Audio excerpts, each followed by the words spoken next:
Welcome to your 2's review. The winning streak is now at 3 matches for the 2's after the 2-1 win against Toronto FC2, who visited the Fraction on Sunday night. No dilly, no dally zone here. We're going to go right in. Here's your highlights of the victory here as broadcast on the SDH Network. ARs tonight, Juan Pablo Casas, Jonathan Smith, Kyle Johnston is your fourth. So let's see what Julian Altobelli has in mind, about 27 yards from goal. Up and over the wall and in. Julian Altobelli.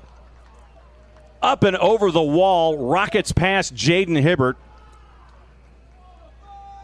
And for Altobelli, it's his 4th goal of the season, tying him with Charlie Sharp and Hassan Ayari for the most goals for Toronto FC2. But a gorgeous kick on a set piece from Julian Altobelli. Over the wall, past Hibbert, 1-0 Toronto FC2. Set piece up and over the Atlanta United 2 wall. Gets it past Jaden Hibbert as well, and that's the difference, 1-0. And you get a foul and a card. Javi Armas sent long in a red.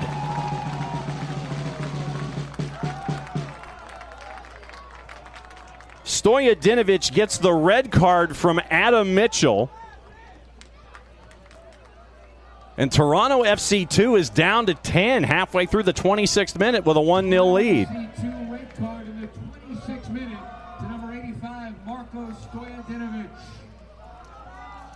So Stojadinovic held Luke Brennan, kept him from getting possession as Javi Armas went long and over the top. And so Stojadinovic in the 26th minute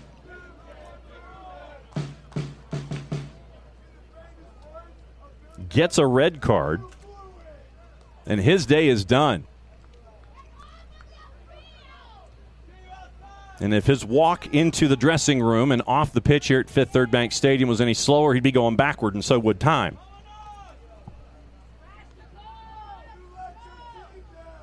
The Brampton, Ontario product had his day complete in the 26th minute. And so Toronto FC2 will be playing for the rest of the match, 65 minutes, down to 10. Firmino hit the post and closing the distance and putting it in. Slam dunk. Atlanta United 2. And we are tied at 1. Kaiden Moore heads up play the entire time. Kaiden Moore kept an eye on it after Nick Firmino smashed the post flush. First professional goal for Kaiden Moore. Working quickly, Amador goes to the right-hand side, and Luke Brennan. Brennan deflected, popped up into the air, header and in. Flag stays down, and it goes in for Atlanta United 2. Di Rosario goes out to challenge.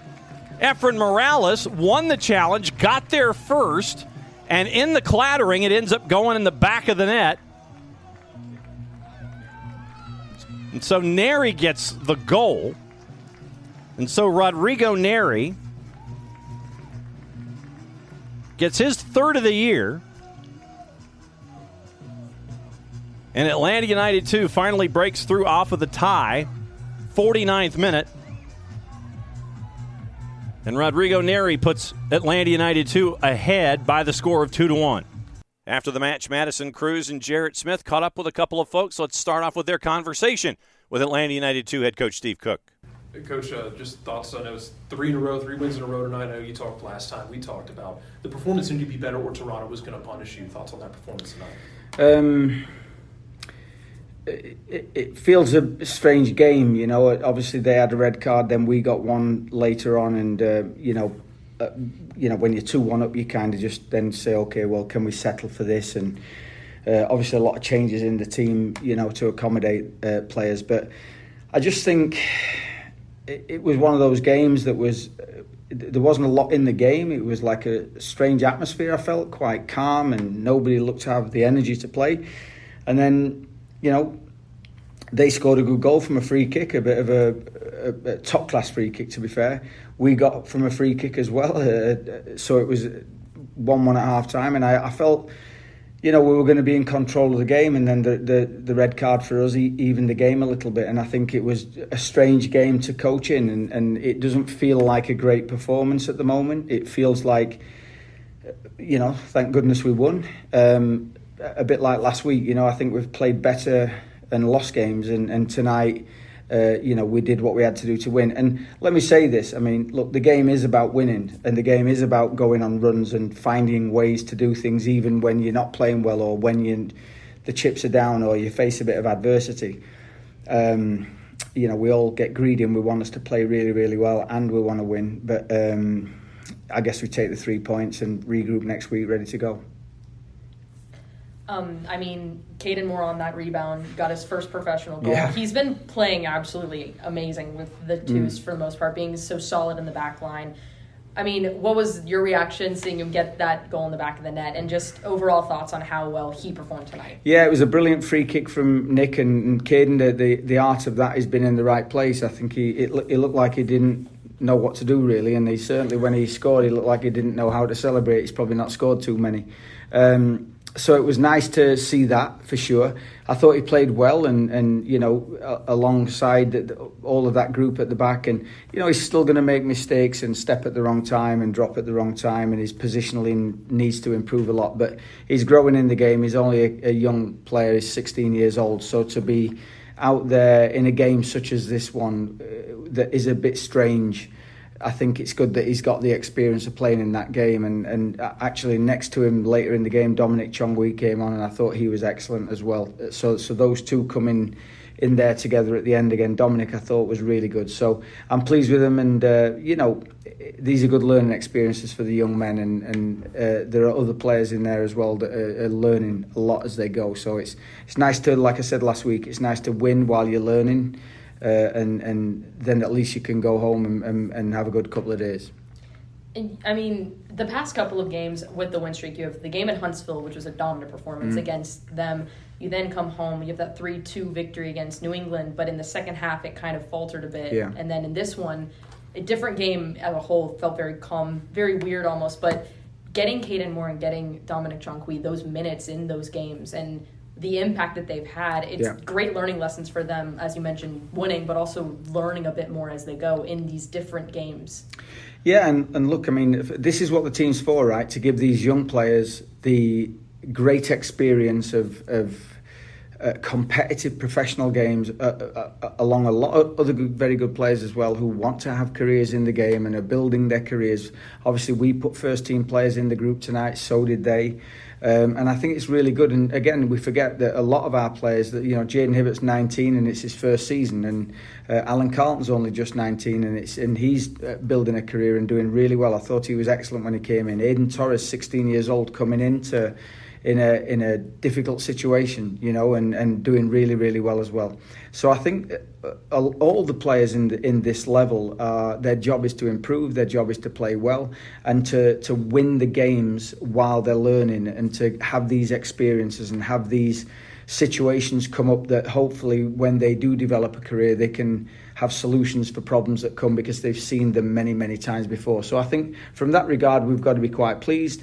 The greedy coach says, I wish we could play really well every week and win every game, but that's obviously not possible. And I think young players are going to learn just as much from a scrappy, a game that didn't seem to have any rhythm tonight, but they still managed to hang on and win at the end. And it got a bit scary for a few moments at the end, but we hung on and did pretty well. And it's a good 3 points. I'm pleased with the win. Coach, last year we saw Luke in flashes have those incredible moments. And going in this year, a lot of it was about making those flashes stand out more and be when called upon. And I know he's been up and down, but I wanted to ask about his performance and his growth in that you threw him in there tonight and he immediately made a difference and helped to try and take control of that game. Yeah, I think this is the story of young players. They're going to be inconsistent and they're going to make mistakes and they're going to, at times, frustrate themselves and frustrate everyone because they they are seeing certain things for basically the first ever time. And obviously at the level we're at, you make a mistake, the other team can punish you. And these are all great things. And Luke, I think, is, again, tonight, that final product needs work. But Luke is a player that really takes the team forward. And obviously their player got a red card because Luke had made a great run in behind and took a touch forwards, and he's had to drag him down. And Luke has that ability to really, even when he's maybe technically sometimes he might not have that final end product, which is very difficult to find because the attackers, it's a tough part of the game, but he takes the team forwards pretty much all the time. And I think the ability that we have to give him the ball and he carries the ball forwards, or we can play it in behind and he can run onto it, is a big ability, because we almost, with him in the team, can play in the opponent's half a lot more. And I think he's growing. He's only young. He's only 19 himself. People think the contract suddenly changes you as a person, but he's still only 19 as well. It's a pretty young group, so pleased for him. And again, he's in there, 3 wins in a row, and he's really pleased. And I think all of them can be pleased with not just the tonight, but the little run that they're on. They're doing really well, and we just need to make sure that next week in Miami we're ready for that and try and make it 4. I want to ask, my last one is about, there's a play late in that match where y'all are passing back and forth, you're pulling them out of shape, and then looked up and Allen had hit that space immediately.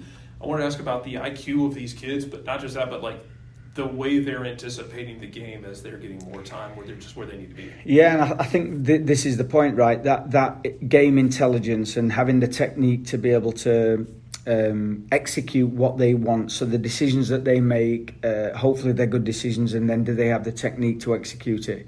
The more and more time they get on the field, and I think some of them haven't played enough this year, but obviously contractually, and they're on the bench with the first team, and then they need to play with us a little bit.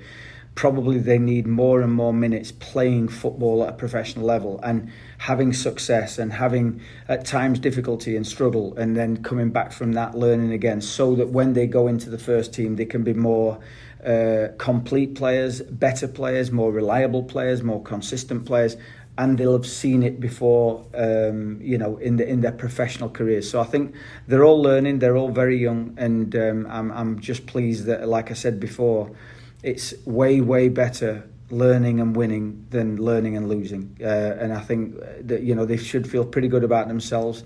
And again, it's 3 wins in a row, which is not easy in this league. And hopefully that means that we can kick on and go forwards from there. And then the man who got his first professional goal along the way after Nick Firmino shot rockets off the post, Kaiden Moore slams it into the net to get the goal. Here is the man who scored it, Kaiden Moore.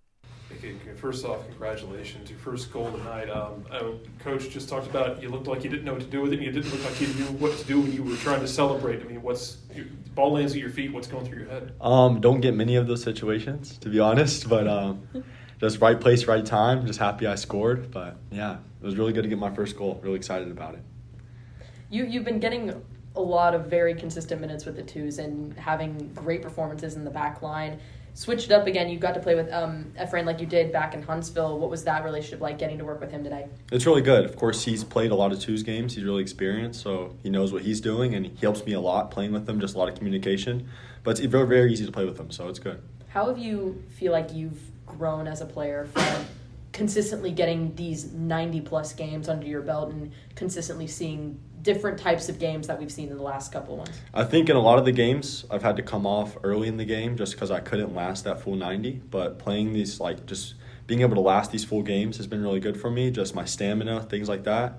And then the coaches believing in me just give me so much more confidence. I've been able to play like this. It's just I'm finally able to do it with the 2's. Not as nervous anymore, finally calming down, the game's slowing down for me, so it's good. How's that jump in physicality been for you? I know a lot of guys have talked about, like you said, being able to go to the full 90s and deal with it. But in terms of jumping from playing academy games to playing against adults now. Yeah, our staff manages us well. So what they do with me at practice is keeping me in the right place. The gym work that we do every day just gets me ready for these games. So it makes it easy what the staff does, how the staff helps me. So it makes it easy. And then how's the game in terms of slowing down for you, in terms of you being able to think and react more quickly as you kind of get up to speed and get used to this pace of this game? Yeah, making those mistakes that I made early on, and then now being in the game, I see those same thing happen, and I know what to do in those moments I didn't know what to do before. So it's been really good. It's really slowing down for me, just more confidence. It's been good. And then to the beginning of the play and the veteran presence that we've seen from part of the Blonde Brigade this season. Here's the interview with Maddie and Jarrett as they caught up with Nick Firmino. Hey, Nick, first of all, congratulations tonight. It's 3 in a row for this team, and you've been a part of this project now for a while. How is it for you seeing this team come together, even though nothing's always been perfect, but grinding out 3 wins like this? Yeah, like you said, it hasn't been easy. And a lot of the times we feel like we came close, where we've done enough, we thought, to win the game, and we concede late or we don't finish our chances. So to finally get 3 results on the bounce like that feels really good, but we know we have to keep it going. You've been working with a lot of younger players from the academy, building up Jaden in goal. Then you have Kaiden Moore, Dominic Tronqui came in later on. What has it been like to watch them really grow and develop in this program? It's been amazing. They've been training with us for some time, and to see them, show it in the games has been good. Kaiden with a goal today was big, and I thought Dom was excellent when he came on, and Jaden's been great for us all year. So yeah, it's been nice. You've been seeing some consistent minutes too with the 2's, getting back under your feet. How has it been getting back into that fitness level and getting that experience here? It's good. I feel like rhythm is important. Sometimes you're bouncing back and forth with the first and second team, but to get these minutes has been good. I feel like I've been in good form, and I'm just trying to keep that going. I know you don't play the 10. I know you're on the sheet, it shows you as the 10, but you don't play it in that traditional way. And the way you move and find the game and create space, how's it been finding that chemistry with these guys, being able to train where where they're going to be, where you're going to be, and y'all can be so much more lethal getting forward? Yeah, I think that helps a lot. Free-flowing movement. I feel like I have a good feel for the game in that sense of when to drop in, when to drift out wide, and I have great chemistry with Tyler and especially Luke, and I'm developing that with Rodrigo. But when they're good players like that, it's easy to play with them. Did you think it was going in off your foot, that free kick? Yes, it felt good. It looked good. It looked good, but Kaiden was there for the rebound. And I want to ask about some of the other midfielders, especially these kids like Alan and Aiden. And I know you had played all over the midfield the last 2 years. Yeah. Ask about their growth and how you've been able to help them kind of find these next steps and be able to anticipate the game faster. Yeah, those are my guys. I tell them all the time, be ready to play. A whole game, 20-15, and change it when you come on. And I feel like they've been great when they're asked to play different positions as well. I feel like they can play all over the midfield, and they've been contributing a lot. Standings right now in the Eastern Conference in MLS Next Pro, it is a couple of groups. And Atlanta United 2 is in the third group, and they're trying to get into the group chasing after a playoff spot. They've got matches in hand where they can take care of some business, but they're going to have to do a lot of it on the road going forward. In the East right now, Cincinnati, Philadelphia, they've each played 21 matches. Cincinnati at 43 points, Philly at 41. Columbus Crew 2 at 36, and this starts that second group. Columbus Crew 2 at 36, Chicago Fire 2 at 35. Chattanooga, then you have NYCFC 5th at 34. Crown Legacy at 33. Better goal difference than Red Bulls 2. Chattanooga FC is 8th at 33. Inter Miami CF2 at 32. That's your second group as they're chasing after playoff spots. Then the group that Atlanta United 2 is attached to, 10th Orlando City B at 28 points. Atlanta United 2 with matches in hand on Orlando, Miami, and Chattanooga. Miami and Orlando, they have one match in hand. Chattanooga FC has played 21 matches, 7s across the board for them. Atlanta United 2 can take care of some business and get some climbing done, getting closer to the playoffs if they win those matches in hand. Atlanta right now, 11th at 24 points, 6 wins, and right now they are better than Toronto FC, hopscotching both them and Carolina Core with the win on Sunday night. Toronto has one more win than Carolina Core. They're both at 22 points. Huntsville has a better goal difference of 1, minus 13 to minus 14. Huntsville City Football Club at 17 points, 20 matches, 4 wins, and a minus 13 to minus 14 in goal difference. That is where things stand in the Eastern Conference. So Atlanta United 2, matches in hand, can take care of business and hop into the playoffs if they continue this winning run that they have and can do the next part of that against one of the teams that's above them in the standings. After the matchup with Toronto FC, then on the 18th, they go on Sunday night and play at Chase Stadium in Fort Lauderdale, taking on Inter Miami CF2. Then after that, it's a Friday night game against Orlando City B at Fifth Third Bank Stadium. Then it's a matchup against Carolina Core at Truist Point in the midweek on the 28th on a Wednesday. So you're playing teams that are either around you or above you in the standings that you can make up some ground on. Your first match in September, by the way, is on the weekend after playing at Carolina, and you get to play Chattanooga FC on September 1st, which is a Sunday. So you look at your next 4 matches. Inter Miami CF2, above you in the standings. At home against Orlando City B, above you in the standings.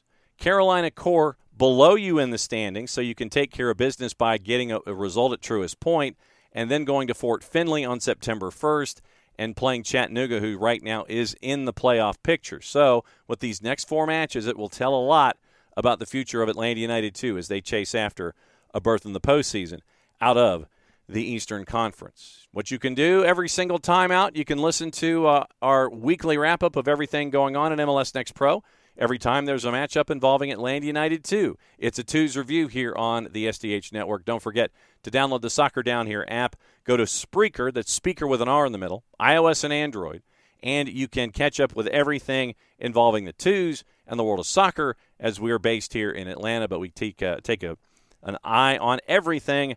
And an MLS Next Pro, that is no different. The Weekend Review Show, the Atlanta United 2 content that we have, it's on all of our social media platforms. It's on YouTube, it's on Instagram, it's on the 280-character app, and you get to catch up with the 2's all season long here at the SDH Network. So a big win for Atlanta United 2 to keep their playoff hopes alive in the Eastern Conference, 2-1 over Toronto FC 2, hopscotching them in the standings. For everybody here at SDH, I'm just John. Thanks for dropping by. Enjoy what you see with Atlanta United 2 as everyone is trying to chase the playoffs, and we're trying to see the future of Atlanta United through the eyes of Atlanta United 2. Play it safe, everybody. Enjoy the games involving the 2's here on SDH.